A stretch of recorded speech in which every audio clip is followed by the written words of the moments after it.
इसलिए हमारे वो अहले हदीस नौजवान जो अब तक डॉक्टर जाकिर नायक को अहले हदीस समझते थे, मानते थे, वो होशियार हो जाएं। अब जब डॉक्टर जाकिर नायक खुद को भी अहले हदीस नहीं मानते हैं तो हमें ये गलती करने की जरूरत नहीं है। उनके अच्छे काम का हम सपोर्ट करेंगे। गैर मुस्लिमों के दरमियान उन्होंने जो भी इस्लाम की तबलीग की है या कर रहे हैं हम करेंगे, मगर आज के उनके बयानात ये बता रहे हैं कि बहुत फर्क आ चुका है। और अस्सलामु अलैकुम वरहमतुल्लाहि वबरकातुहू। दोस्तों, मुझे उम्मीद है कि आप सब खैर व आफियत से होंगे और अल्लाह रब्बुल आलमीन आप लोगों को ऐसे ही खुश रखे।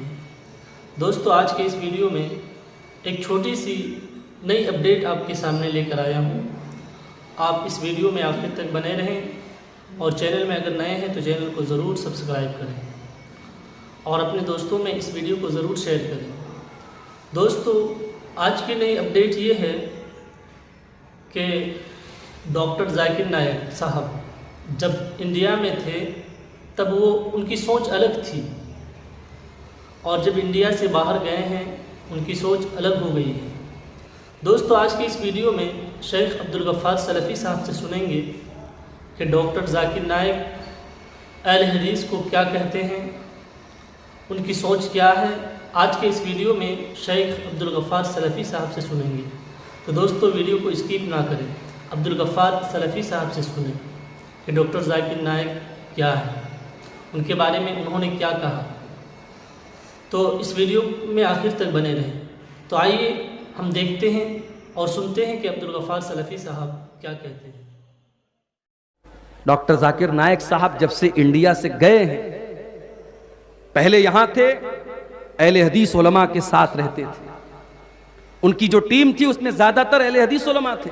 मौलाना सनाउल्लाह मदनी साहब, मौलाना शमीम फौजी साहब, आपके बिहार के शेख अशफाक सलफ़ी साहब और बहुत सारे अहले हदीस उलमा उनकी टीम में शामिल थे। उस वक्त डॉक्टर जाकिर नायक की जो सोच थी वो अलग थी और अभी जो उनकी सोच सामने आ रही है उनके बयानात से, वो बहुत अलग हो चुकी है। अब वो अहले हदीसों को भी एक फ़िरका कहते हैं। उनसे पूछा जाता है कि आपके आइडियल कौन है, किसी एक भी अहले हदीस आलिम का नाम नहीं लेते, उन उलमा का नाम लेते हैं जिनके अकीदे में, मनहज में खराबी पाई जा रही है। इसलिए हमारे वो अहले हदीस नौजवान जो अब तक डॉक्टर जाकिर नायक को अहले हदीस समझते थे, मानते थे, वो होशियार हो जाएं। अब जब डॉक्टर जाकिर नायक खुद को भी अहले हदीस नहीं मानते हैं तो हमें ये गलती करने की जरूरत नहीं है। उनके अच्छे काम का हम सपोर्ट करेंगे। गैर मुस्लिमों के दरमियान उन्होंने जो भी इस्लाम की तबलीग की है या कर रहे हैं हम करेंगे, मगर आज के उनके बयानात ये बता रहे हैं कि बहुत फर्क आ चुका है और इससे हमें और आपको एक सबक मिलता है। सीमांचल के इलाके में आप रहते हैं, अल्लाह का शुक्र अदा कीजिए। अगर आपके गांव में कोई एक भी मजार नहीं है, कब्र नहीं है, शिरक नहीं है और हराम और बिदत का काम नहीं हो रहा है, अल्लाह का शुक्र अदा कीजिए। आपके बच्चे ऐसे माहौल में बड़े हो रहे हैं, वो शिरक होता हुआ नहीं देख रहे हैं, वो बिदत होता हुआ नहीं देख रहे हैं।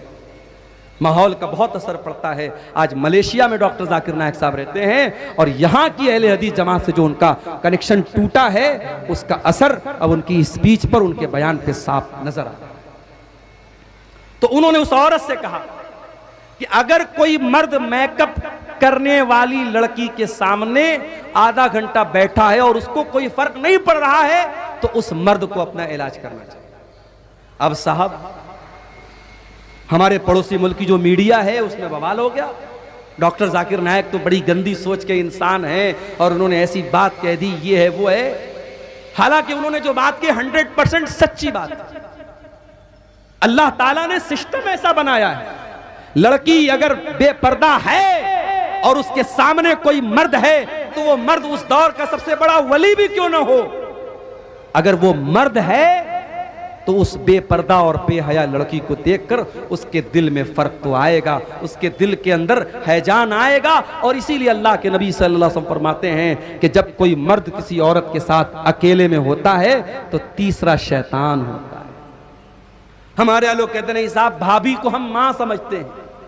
देवर अपनी भाभी को बाइक पर बिठा के पूरे मार्केट की सैर करा रहा है, भाभी चिपक करके बैठी है देवर के साथ। बंद करो ये बेगैरती, तुम्हारी भाभी तुम्हारे लिए गैर महरम है और भाभी। तो दोस्तों, आप लोगों ने सुना इस वीडियो को और देखा, आप लोगों को कैसा महसूस हुआ?